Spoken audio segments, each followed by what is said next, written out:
This is the Future of Automotive with Steve Greenfield. Well, welcome back to the Future of Automotive. We're in the studio this week with one of my favorite people in the entire industry, John Fitzpatrick, CEO of Force Marketing, here in Atlanta with me. And so it's a short drive up here to the studio. That's right. We're really happy to be here today. And we're going to riff a little bit about 2025, the trends affecting dealers right now in the industry. We're coming on NADA. We just had an election. And we see these dynamics playing out over the remainder of 2025 with a lot of questions. So John, welcome to the show. Thank you. Thanks for having me. Yeah, it's great to be back. Great to be back. It's been a little while since we were together. That's right. So from your perspective, what are the big things that are occupying your time right now with Force Marketing? You spend a lot of time with dealers. Yeah. What are you seeing out in the market? Yeah, about 1,400 dealers we work with, across all the states and Canada, and who knows, maybe the UK soon. We were just chatting about that earlier. But the big thing that they're all focused on is obviously the inventory, issue, right? Kind of stacking up, and used car prices have sort of fluctuated quite a bit, and EV sales, that's another topic. But ultimately, it's marketing efficiency. How can we be more efficient with our ad spend? And it's a worthwhile endeavor for them, because there's a lot of ways where you can decrease ad spend, be more effective with the spend that you have. It's all about where you're placing those dollars and how those channels connect on your behalf. How do you create a 1 + 1 = 3 across an omni-channel landscape that give you more bang for your buck in advertising and in marketing? And that's what we specialize in. So that's where we like to come into a dealer group, whether we've already had them and we're constantly taking a fresh look, which is a big part of this time of year, is really ensuring that we are operating with our dealer partners, whether they've been with us 10 years, 15 years, or 5 months, with a constant fresh look. Are we doing the best that we can be, with their ad dollar, and treating it like it's our own? And that's what's occupying a lot of the conversations right now. That's cool. Well, we were talking earlier. I mean, when I'm on YouTube or Hulu, I'm not seeing dealer advertising. What's going on? Because you think this is where the eyeballs have gone. They're flocked to this great rich vein to go mine. Yet I'm really not seeing dealers, at least locally here in Atlanta, advertising. Where's the disconnect, and what should dealers be thinking about doing about it? Sure. The stream, as we call it, all things streaming media, whether that's audio or video. Yep. You just look at the consumption, right? There's a tremendous amount of time being spent inside of every single one of the households around a dealership, all on a device of some sort. And with the cord cutting at where that is, and the consumers, digesting their media, through the stream, you've got to be there. I think dealers have come along that path, but there's still, to your point, Steve, so much opportunity there, and it's a big focal point for us, not only in 2024, but in 2025, is bringing together we've sort of internally described it as a poker hand, but we have a seat at the trade desk. We've got a great partnership with Amazon.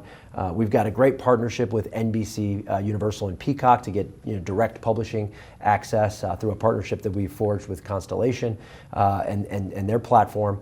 And that really gives us an opportunity to take a dealer's budget and be very, very efficient and effective in each one of those channels, if you're thinking about the stream.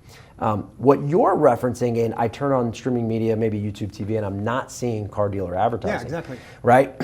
There's two things. Either they're not there and they're not spending there, because for whatever reason they don't believe that's where their dollar should be. Or they think they're spending there. Mm-hmm. They're working with their local rep that they've been on their linear TV, sort of buy, or their ad agency who works with, the local reps. And they're sort of getting what we dubbed a sort of linear 2.0 approach to the stream. But in reality, what's happening is they're accessing a lot of that local television's access to the stream, which, without getting too complicated, is not going to appear as frequently as they would like, and certainly as we would like.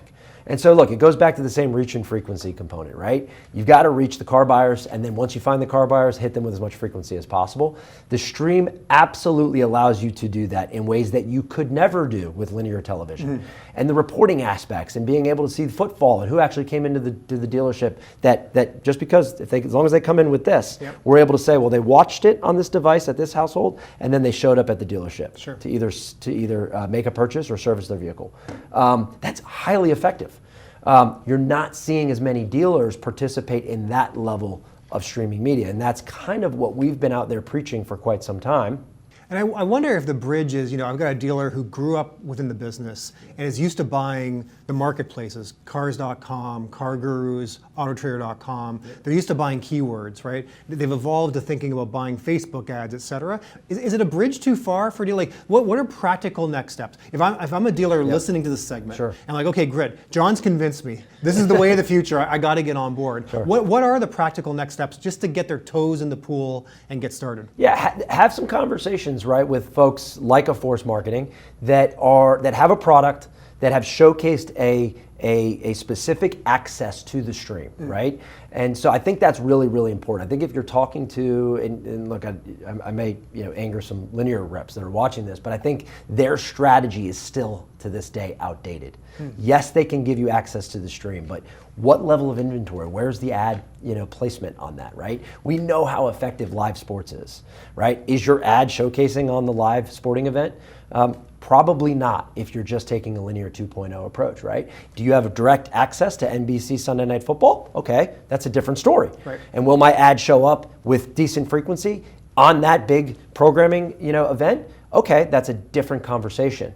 And then their ability to utilize access first for their first party data and utilize their first party data in their strategy on the stream. That is a big, big piece of this pie. Don't just go into the stream and not leverage the data set that you're sitting on, right? And so I think the first step is have a couple conversations, 2 or 3, with the folks that through your research, you've deemed are advancing streaming media access. And then, allocate a budget. And to your point, maybe to your point, I don't think the budget has to be new budget, right? It can be from existing areas that you're not getting the return on ad spend that you had either once seen or hope to see. Yep. So give that streaming media opportunity a chance, and a real chance, right? I think, for most dealers, most hyperlocal marketplaces, sure, you could spend $3,000-$5,000 a month in streaming media. We've found that, it's probably more like $7,000 to $12,000. But I also know that $7,000 to $12,000 can be found in almost every single marketing budget in every single dealership, right? You may have to move some things around. You may have to say no to some legacy thinking, right, but you can find $7,000 to $10,000. Sure, reallocate. So let's riff off of this a little bit. Sure. So we'll pull up a slide here and show that according to NADA, the average advertising spend per new car sold, if we go back to the beginning of the internet, 1997, it was $370 per car sold. This latest publication, they said it's $720. So despite the fact that we've had the internet, with all these efficient ways of getting in front of consumers, no matter where that audience is, you would think that the cost per car sold in terms of advertising is actually going down, but we're seeing the opposite. It's doubled since the beginning of the internet back in 1997. I guess comment on this slide. What's happened since from 1987 to today to double advertising spend per new car sale, and how should dealers be thinking about solving for this, driving down their cost per car sold? Yeah, sure. Well, it's a great question. And first, are you referencing just NADA's number, or I always thought your reports did a great job of breaking down that number? Just NADA. So they divide Let's just go total with spend NADA. by new cars. By new car, right. But we know that total spend goes after used car. Totally Maybe agree. some of it goes after service. Yeah, great point. And so that number is different. If you look at the Publix and you say, look, what are they spending on new car? That is closer to 300. Right. And in some cases, closer to 200. It just depends on how you're breaking it. So maybe we'll stay there for a minute. Yeah. I want to get back to my original question, but how are the public so much more efficient with spending their ad or deploying their ad spend than the average single rooftop owner? Well, first, there are single rooftop owners that are doing a really, really good job, Okay, right? great. But I understand the general question in that across the averages, you're seeing 720, but then when you look at the Publix, they're in like the 300 to 400 range. Like, how could that be? Right? And I think they have economies of scale that they figured out. By the way, I still think they have economies of scale to be figured out in this particular area, right? And here I am, advertising and marketing person, really suggesting you all can be spending less money in advertising and marketing because there's still so much waste, okay? There is a massive waste factor still to this day inside of every rooftop in the category of advertising and marketing. Now, you also have to be willing to have a true fresh look at that line item. Here's the one thing that I always ask. How come you have your advertising and marketing spreadsheet, right? And it's relatively the same number month after month, regardless of seasonality, regardless of how many units you have on the lot. For the most part, hey, we're going to spend about $80,000 a month in advertising, let's just say, right?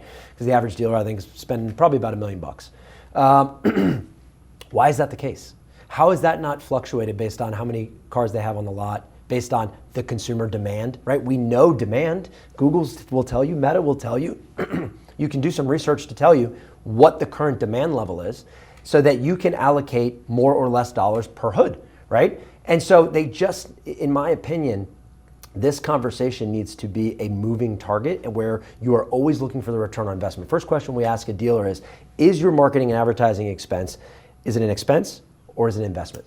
Right? Because if it's an investment, that's a mindset that's much different than if it's an expense. An expense, I always look to cut it. An investment, okay, what's my ROI on every single channel? Every single channel. Right. Why is Google still 10,000? Of that 80 grand, I'm spending 10 to 15,000 in Google. Why? Because that's just been the line item. How come that doesn't fluctuate from 6 to 26? Based on demand, based on units that you have? Why would that not be a fluctuating number?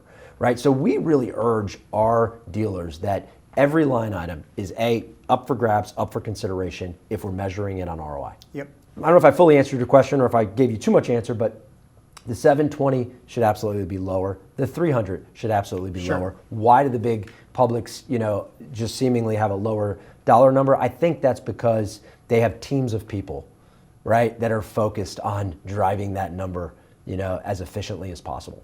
The corporate stores that do the best job when you got a really good GM operator, right, with dialed in service director that really understands the retention and life cycle and how that whole thing, works, and they have a really good relationship with their VP of marketing or their marketing team at corporate. And when those two are dialed in, you're seeing efficiencies galore. Cool. Well, we don't have a lot of time left, but I do want to talk about the impact report you mentioned. Yeah. So thanks for having me. I guess wrote Thank you a for section of participating. it. But great publication. Talk a little bit about the vision for that publication and how folks can download a version. Yeah, so go to our website and you can download it. We may even have a link on CBT or somewhere out there, certainly on all of our social. But we gather a lot of information throughout all of our conversations with all of our dealer partners and our OEM partners, right? We're on 12 of the certified program lists. And in all of that, we've found that, wow, there's a lot of different data points that we're collecting in an ongoing basis. And then we've got great partners like yourself and Frank Eckert, who specializes in fixed ops. And if you have any fixed ops, opportunities, let's just say, or you feel that, hey, we could be doing a lot better in fixed ops, let Frank come in and analyze. The guy is unbelievable. He spent a lot of time at Gulf States Toyota and understands TLE and TLEE like the back of his hand, but really just understands how to make the service consumer move into the dealership. And so if you think you're losing at a higher rate, you got to give Frank an opportunity to come in from a consultant standpoint and say, here's some quick things that you can do. And I'm talking quick, not you have to overhaul. I mean, maybe you have to overhaul, but he can come in and make a difference in month one. And so that's been a great resource for us. We want to always be resourceful, right? Because oftentimes when you're crushing it for a client in marketing and advertising, they look for other ways that you can help them. So Frank's been a great resource for that. And then Todd Caputo is another one. It's been a great resource. He looks at the business a little bit more holistically. He's got great understanding of the used car and how to buy effectively, and but also understands new car, understands fix, understands the whole thing. So if you have maybe you have a dealer group, you got 10 stores, and there's 2 stores that just for whatever reason, GM after GM, we can't figure that out. Bring Todd in; he really understands it. And it's folks like that, and then you and all the great things you do, not only on the technology side, but the macros. Like you have a great view of the macros and what you bring together. So we wanted to bring in those resources and then share a little bit about what we're hearing and what we're seeing in the marketplace. And then give us an opportunity to share, for example, the drive and the updates that we've had to drive and the results that we're giving our clients, and then some of the good work that we're doing, giving back to things that are important to our business. One of our core values is leave better than found. Right. And we spend a lot of time in the organization giving our time, talents, and treasures, quite honestly, to the National Pediatric Cancer Foundation and the great work they're doing down in Tampa, who came to us by way of a dealer partner, by the way, who said, hey, we need some help in marketing. You're helping us with our stores. Would you come in and help this foundation? And 8 years running, we've been doing a great job helping that organization. And so, whether it's raising awareness for pediatric cancer or how to help improve their dealership, we felt like this was a great report that could be ongoing, and the response has been fantastic. So you will see a Q1 and you will see a Q2 of 2025. And if we can be thought leaders in the space, sharing is caring. Here's what we're seeing, put it out there, give, and the ask may never have to happen because someone will say, you know what, we've really valued a lot of the content you guys put out in the space, and And we'd love for you to come in, and obviously that's the big opportunity. Well, they ask us to come in and partner with their dealership. Yep. So, Well, good for you guys. That's a great cause, great publication, and looking forward to seeing it grow. Thank you. So, John, thank you for your time today. I mean, we're already in a time. Is that Just right? passed that quickly. So good to catch up. Happy holidays. Yeah, happy holidays. And for everyone out there, welcome back, and we appreciate you being here for the Future of Automotive for this week, and we will see you next week. Thanks for watching The Future of Automotive with Steve Greenfield.